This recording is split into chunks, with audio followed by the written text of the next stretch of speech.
Assalamualaikum warahmatullahi wabarakatuh. Selamat datang di Grebek Bisnis. Edisi ini edisi spesial karena saya akan menggerebek salah satu pembisnis yang punya gurita bisnis yang ada di Garut. Masih tetap di kota Garut. Ayo.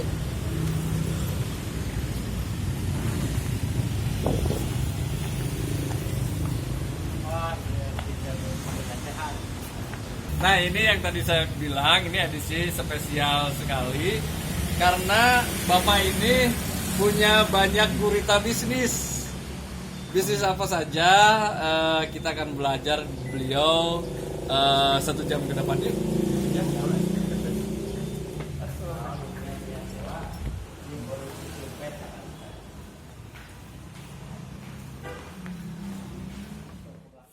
Akang teh merambah. Kan saya tuh bingung sih sebenarnya ngejelasin sosok Kang Reja ini karena bisnisnya itu banyak banget. Ada salon mobil ya, Akang, ada proyek juga, ada surpet yang baru ya, terus buka kursus. Yang enggak jual diri ya. Enggak. Itu mana Kang? Mau dijelasin satu-satu apa mana dulu nih? Gimana ceritanya cuma itu. Ya, bisnis atau awal Akang tuh bisnis naon aja. Awal sih. Tahun 2010 awalnya Pak ya. Ya. Saya tuh awalnya dari tukang cuci motor. 2010 teh jadi tukang cuci motor. Udah itu ini proses lah 3 tahun berjalan. Setahun 2 tahun tetap jadi tukang cuci motor. Tahun ketiga mulailah jadi bos cuci motor. Oh, awalnya teh kerja di orang, jadilah memperkejarkan orang. Punya tempat, tapi saya kerja sendiri. Oh, kerja sendiri. Nyuci motor sendiri, jadi nyuci motor orang lain tuh kan dulu 2010 berapa pasaran nyuci motor ke 7.000. Saya sendiri yang nyuci awalnya mah punya tempat aja, punya jalan. Saya yang nyuci, saya lama kelamaan banyak orang.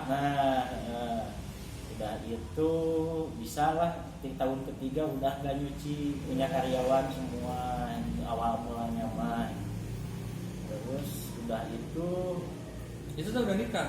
belum, Masih nikah 2015. Habis itu cuci motor cetar gitu, akan coba-coba lagi nyambil ke 2013 sambil ke jaket kulit online. Ya. Ada mereknya?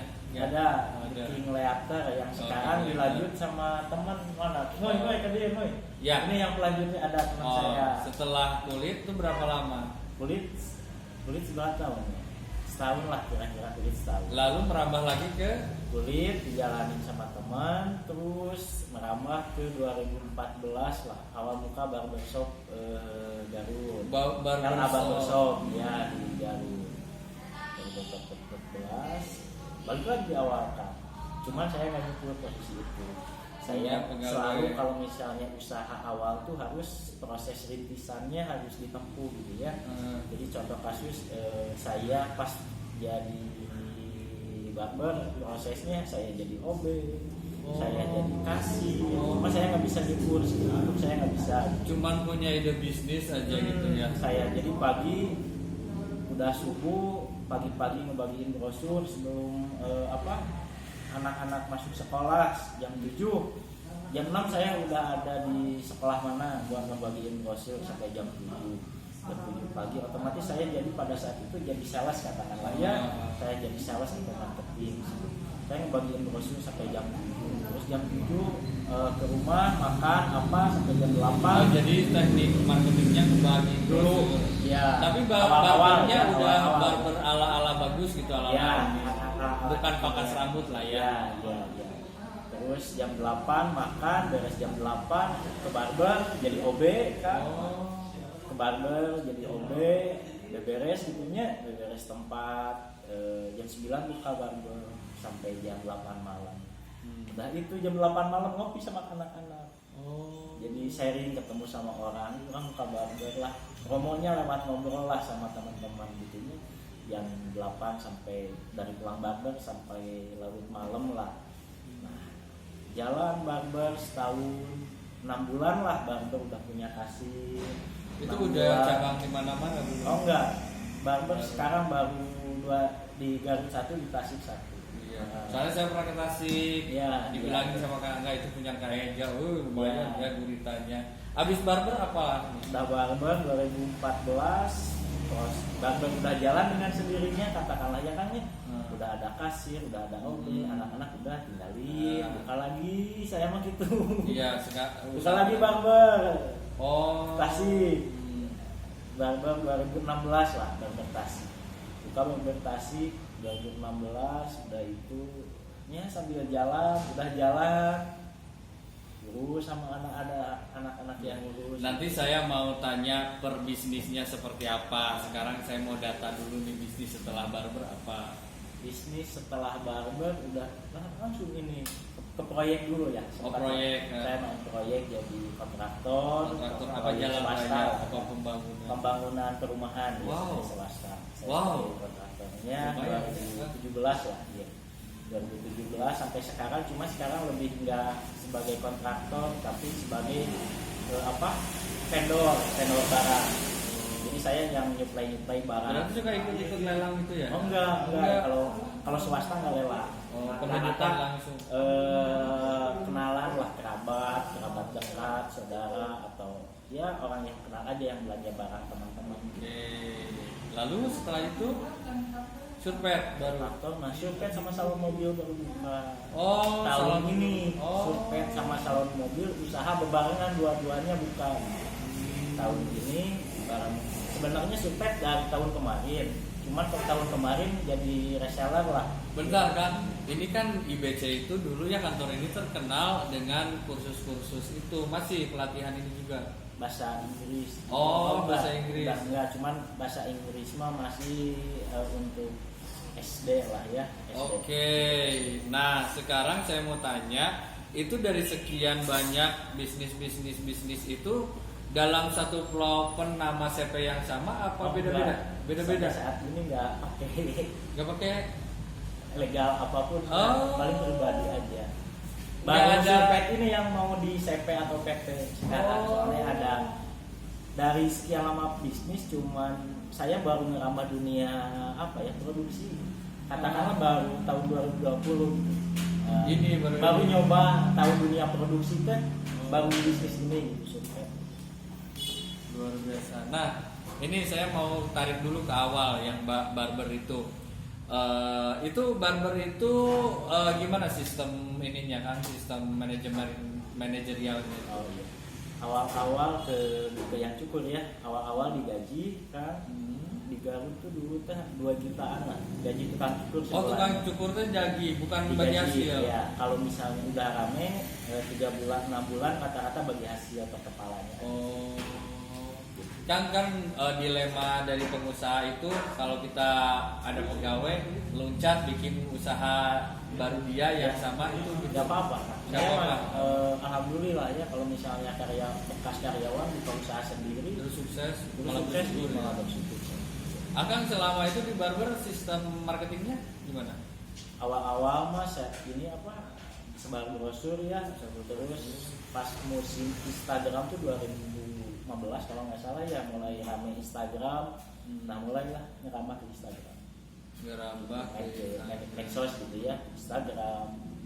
Berarti tempat barbernya Instagramable banget berarti ya. Apa akan di set tempatnya indah, itu bagus kayak anak-anak. Cukup lah. Oh, berarti akan udah bisa nge-like ke sana gitu ya, iblatnya. Mengenai omsetnya sendiri? Omset pastinya. Ya kalau misalkan jualan pasti ada gitu. Cukup lah. Bisa digit gitu berapa? Cukup lah buat makan sehari-hari. Buat makan. Mungkin lebih dari UMR mungkin ya kan. Cukup lah. Kan kalau hitung-hitungan kan ini bisnis ya. Kalau hitung-hitungan, kalau barbershop itu ada HPP atau apa aja, untungnya berapa, harganya berapa persen lah kalau nggak mau sama angka? Berapa persen ya? Bisa 50-50 ya? Bisa 50-50. Bayar gede ya, karena itu setengah jual jasa juga ya. Iya kalau barber ya. Sampai berjalan, masih berjalan sampai sekarang berarti barber masih. Luar biasa. Ada planning lagi, perencanaan buka di mana? Barber enggak lah, cukup dua. Nah, kalau surpet dulu nih, Sembari jalan-jalan boleh ya lihat-lihat survei. Ayo atuh. Nah, berhubung kita ini sebenarnya tadi Kang keliling-keliling dulu sama teman-teman. Nah, ini kesorean jadi itunya ya pegawainya udah pulang. Bisa dijelasin Kang ini teh apa? Bentar, Akang tuh sebenarnya udah sukses di bisnis ini tuh. Kenapa mau capek-capek gitu Kang? Berambah ke produksi apa? Dunia baru ya kan, dunia baru buat saya dari dulu dunia jasa. Tapi kan dunia baru kalau ini nggak tahu resiko banget. Gitu. Jadi penasaran kok orang bisa punya produk A gitu, otomatis kok ini ya nge-brand A gitu. Saya rencana survei itu arahnya ke sana gitu. Mereknya apa, khasnya apa. Kok orang bisa, saya dari 2010 sampai sekarang belum pernah ngeluarin satu produk gitu. Oh berarti tipsnya itu kalau Akang mah ya berjalan aja dulu gitu ya, ulang mikirin. Kan sebelum kalau yang lain mah belum kita ini dulu namanya apanya ini mah aja lah. Sikat dulu. Tipikal orang kaya mah gitu, guys. Terus ada yang ngaput itu sekitar yang paling banyak yang asik ini yang ngaput buat kotak-kotak ini ada 20 orang mah ada. Di belakang ada lagi. Ya. Paling ada yang masukin aja kapu. Boleh. Kalau mau.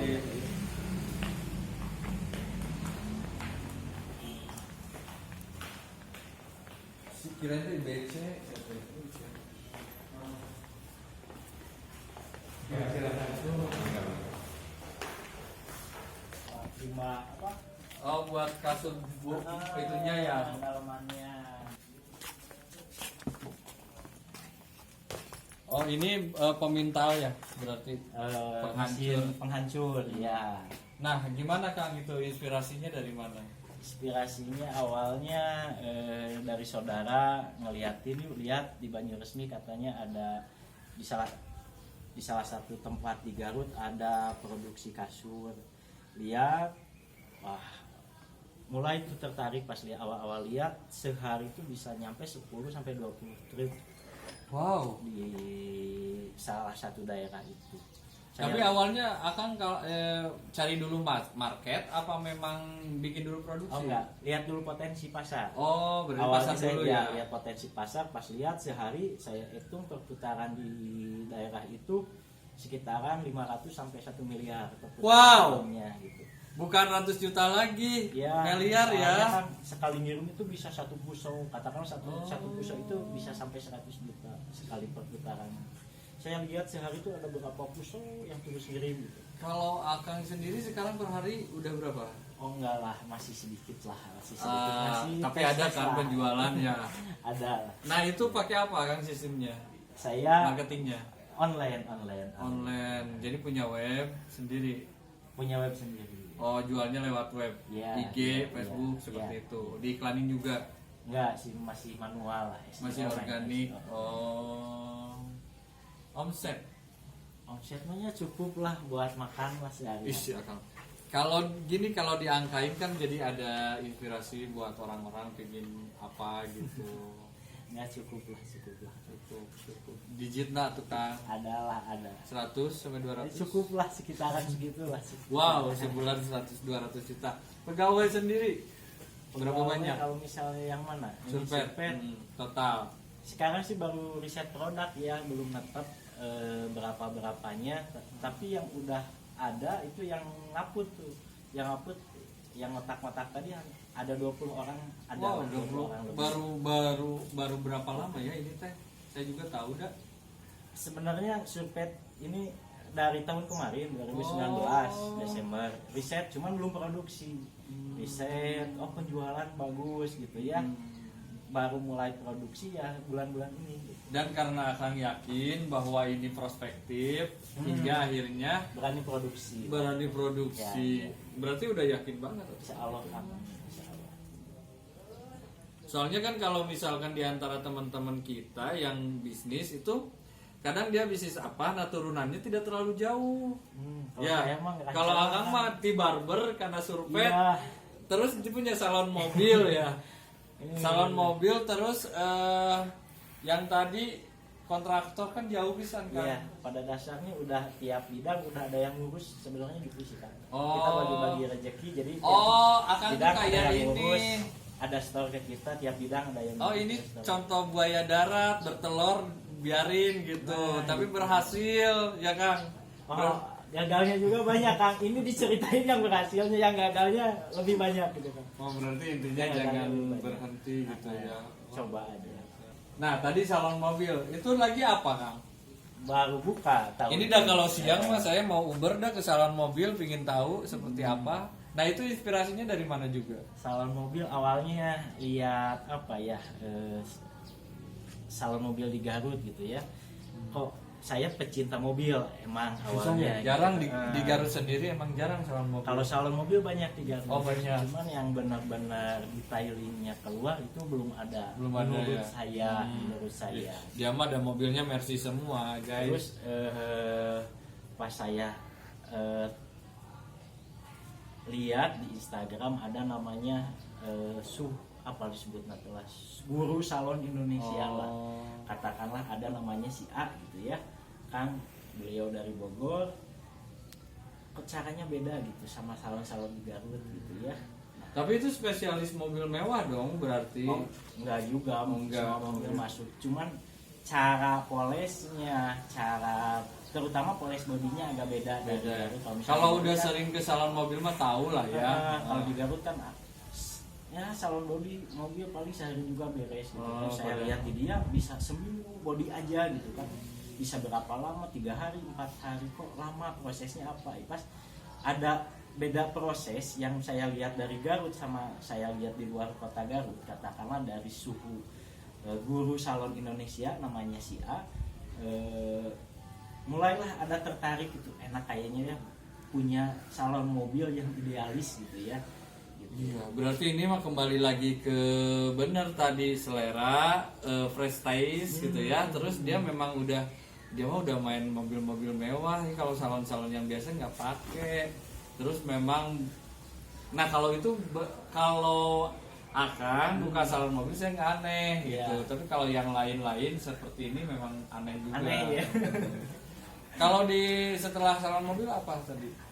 Salon udah sih gitu kan, proyek jalan. proyek mah awalnya 2017 saya sebagai Bentar, kontraktor ya. emang proyek bisa nggak pakai legalitas itu? Oh enggak, kedekatan terutama swasta ya. Ngebangun perumahan katakanlah ngeborong 10-20 rumah nggak pakai legalitas juga nggak apa-apa. Oh berarti Kepercayaan Akang aja. mah percaya bermainnya punya linknya sama orang-orang yang punya Nah, itu ya, di kerabat, teman gitu. Oh, kayak gentengnya di saya gitu. Nah, iya gitu. Jadi saya ngeborong awalnya, ngeborong main proyek, udah kalau 2 tahun lah main proyek 2017, 18, 19, nah 19 20 sekarang udah enggak, cuman ngesub barang, masukin barang, contoh pasir, batunya, pasir, batu, genteng, ya Itu bajarin. gede banget ya Kang. Sedikit-sedikit adalah Kang. Nah kalau Akang nggak berani nge-up itu, saya mau nanya di antara bisnis-bisnis Akang yang omsetnya agak lumayan nih yang mana? Saat ini proyek. Proyek. Nah, berarti proyek tahan corona juga ya? Nah itu syariatnya. Di saat bisnis yang lain pas corona apa padam gitu kan ya, mati gitu, hampir mati suri gitu kan ya, merosot omset barber termasuk surpet terus salon, nggak ada proyek yang bisa apa Ngasih makan. ngasih makan.